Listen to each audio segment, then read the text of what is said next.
up and what's good, everybody? My name is ChipoM and welcome back to my YouTube channel.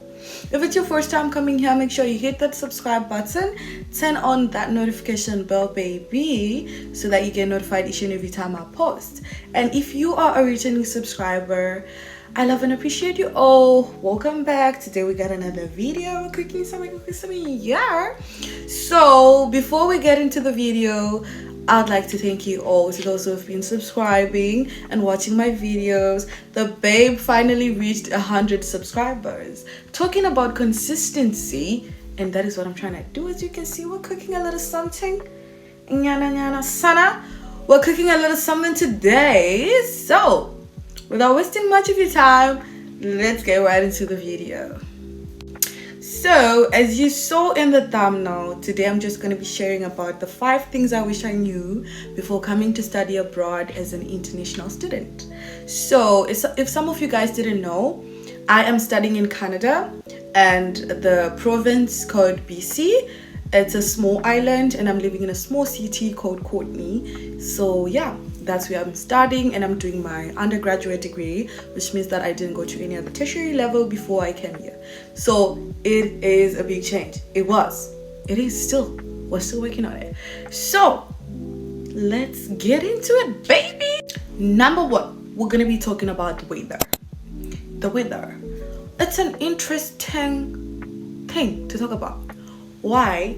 Because I know most of you are like, who doesn't know that it's cold in Canada? I know, right? Because that's the thing, when you're moving to Canada, your parents pack jackets, boots, warm stuff for you. But I feel like I also needed to have a little bit knowledge about the rains.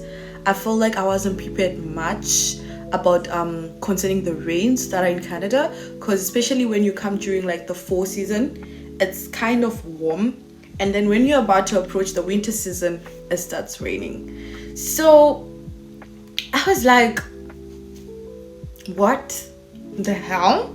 And then you go to a store, because things are so expensive in Canada. They're expensive, crazily expensive. Because the thing that happens in Canada, you get paid. You do get paid. If you work, you do get paid, but the lifestyle is also expensive. So you see an umbrella costing $30 and you're like, damn, $30 for an umbrella? What are you saying? What the hell? So like, that's how it is. Like, things are expensive in Canada, umbrellas are expensive, coats are also expensive. So I do wish that I had a little bit of knowledge about the rains, because when it starts raining, sometimes there's excessive rains and they never stop, so it continues to rain. And when you're coming to Canada for the first time, you don't have a car, you don't have a car basically, so it's just you trying to walk to the bus stop and it's raining. Yes, you do have the sweater, but the sweater is still gonna get drenched, and then what? So I do wish that I was kind of like prepared about the weather, which I wasn't, so it was a major change for me. Good. Number 2, we're going to be talking about the job market. So that is the second thing I wish I knew. Guys, let us be honest. When you are moving abroad, especially to Canada, especially to these well-developed countries, your parents do share some of the stuff with you, or people, they're like, yeah, my daughter's gonna find a job, she's gonna start working, my son is gonna start working, they're gonna find a job, and then they actually calculate some of the money with you. They're like, oh yeah, you work, you get $22, you work this kind of time. But one thing you need to know is that it's not everywhere where you're gonna be paid $22 per hour. It's not everywhere where you're gonna actually get the maximum amount of hours. So the job scenarios as compared to Zimbabwe are difficult, or like they're not difficult, they are different. Although I don't think I had much knowledge about the job, but just like seeing other people and growing up in that country, I do have an idea. It's kind of different, you know. So Everyone thinks you're gonna get that $22 per hour job, but it's not that. It's different. Okay, so I really wish I had more knowledge, because when I applied for a job, I just went and then applied for a job. I didn't even know how much they were paying me. I didn't look into that. I didn't even look into the available hours and everything like that. So yeah, those are the other things that you need to know before you need to go and look for a job, because the job markets and everything like that is different from wherever you're coming from. So it would be helpful if you research more into the company, even in terms of taxes, because there's this other thing that happens where you work, but they take some of the money, it goes to taxes, and then you actually receive a salary that's way less than what you're expecting, because some of the money is going to taxes. So yeah, it's different from other stores. You can work at a different grocery store, and they can take 40 cents of your taxes, and then you can work to a different store, and then they can take $200 on taxes. So honey, don't just go and apply for a job. Make sure you search more, or you could just go and apply, because learning the hard way is also good. I learned the hard way. I'm not saying that my job is bad, but I didn't have knowledge. I learned through experience, and it's still good. So it depends on what you expect. Number 3, we're gonna be talking about the small town feel.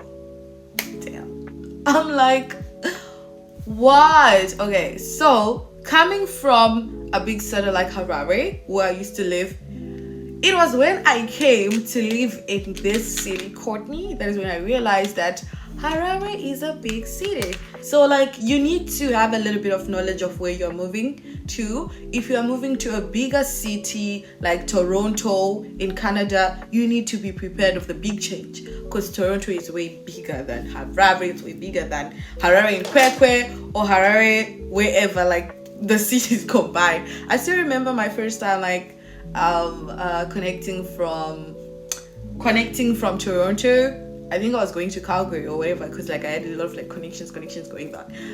I got lost at the airport. So honey, you need to make sure that you have a bit of a knowledge of the city that you're going to. If it's a big city, make sure that at the airport you find somebody, you stay close to people, because honey, I learned the hard way, so you don't want to learn the hard way. So that's the thing, being prepared about the small change, the small city vibe. I wasn't prepared, for the small city vibe.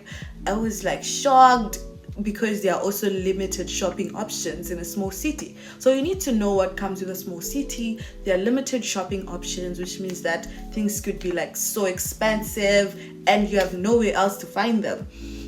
So yeah, I feel it's not that bad. You do get other options to buy stuff Facebook Market, and some stores you can just Google research, because you don't want to be buying groceries from an expensive store and then you realize after 3 months that, oh no, I've been wasting my money when there's this other cheap store where I could have bought better groceries, you see. So yeah, that's the thing. You need to be aware of the city that you're moving to. You need to be aware of the change. If it's a small to big city vibe, you need to be prepared about the massive change. If it's a big city to a small city vibe, you need to be prepared for the small city vibe, basically. Yeah. So it could be a big adjustment with the limited shopping stuff. It was a big adjustment for me. It was a lot. And one thing I need to tell you, those cute clothes that are there that you find in Zimbabwe, you cannot find them here. That's the other thing. When I packed my wardrobe as a girly, when you pack your wardrobes, your parents are pack, warm stuff. But if you arrive in the fall, it's not that cold, and you need some kind of cute and sexy stuff. You need to wear those stuff before it's actually literally cold. That's all that I can advise you. So yeah, that's the other thing. When you come here, your parents pack, especially if you come during the fall season or the summer season, don't just pack warm stuff. Also pack other stuff that you can wear when it's sunny. Also pack t-shirts. Don't only pack sweaters, and when you're here, then you're just oh my god. So I really wish I had more knowledge about that, researching. Okay, I arrive in the fall season, I also need clothes for the fall season. Oh yeah, I'm arriving during school. Like when it's raining, I need to get a coat, I need to get a waterproof jacket for myself because things will be expensive because it's a big change. Moving on to point number 4, my favorite point. I really wish I knew about the campus resources. It's really important for you to know that some of the schools, I don't know about all, but the school where I'm doing my my education, they are really supportive. They can be supportive in terms of housing, they can be supportive in terms of job hunting. Even like academically, there are a lot of support when it comes to academic support, like counselors and everything like that. And I really wish I knew, because when I came here, like studying, it was like a big change, and you're trying to navigate, the writing support, things like that. And I didn't know, and I was struggling by myself. And I thought, no, I'll work on this on my own. But sometimes you don't have to, because that is what the schools are there for. That is what those people are there for, to help you with those kind of things, So I really wish I knew about those kind of support, and I would have used them, because that is why you're paying your fees, so that they can help you, with that kind of thing. That is why they're there. That is why they're employed, to help you. So don't be shy if you have any problem with housing. I really wish I had known better. I really wish I had gone for the school support, because it's way easier. Other than trying to find help from the internet, you can literally visit the school and they can help you with anything that you want, and it's free. You don't need to pay anything. If you're dealing with a lot of mental, if you're dealing with depression, if you're homesick, if you need counseling, you can go to the school, because there are a lot of supports to help you. Like the school, the campus resources, they are really good and they're top notch. And I really wish I knew that. And lastly, we're going to be talking about time management. Time management, one thing that you need to know, right, is time moves fast in well-developed countries, in this colder parts of the world. Time moves fast as compared to Zimbabwe, because as I recall, back in high school, I would say 15 minutes for me to get ready, but it's so different from here, because 15 minutes could be 2 minutes, right? So you could be someone who does things on time, who used to do things on time, but because you're not aware of how time moves fast here, it's literally so crazy.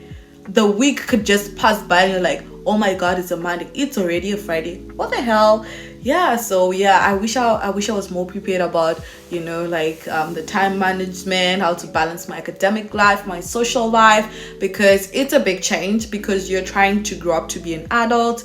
You're trying to manage basically your social life, your academic life, and your work life, and it is a bit of a challenge, but with time you get used to it. I mean, everyone got used to it, so you'll eventually get used to it, because I'm still working on it. So we've reached the end of the video right now, and to all those who watched till the end, thank you so much. Thank you for watching. Make sure you there's no reason why you'd watch the video to the end if you didn't like it, or comment. So make sure you leave a comment down below. You share, tell a friend to tell a friend that we're cooking, and we'll keep on cooking. We'll keep on cooking, baby. So thank you all for watching. See you in my next video. I love you all.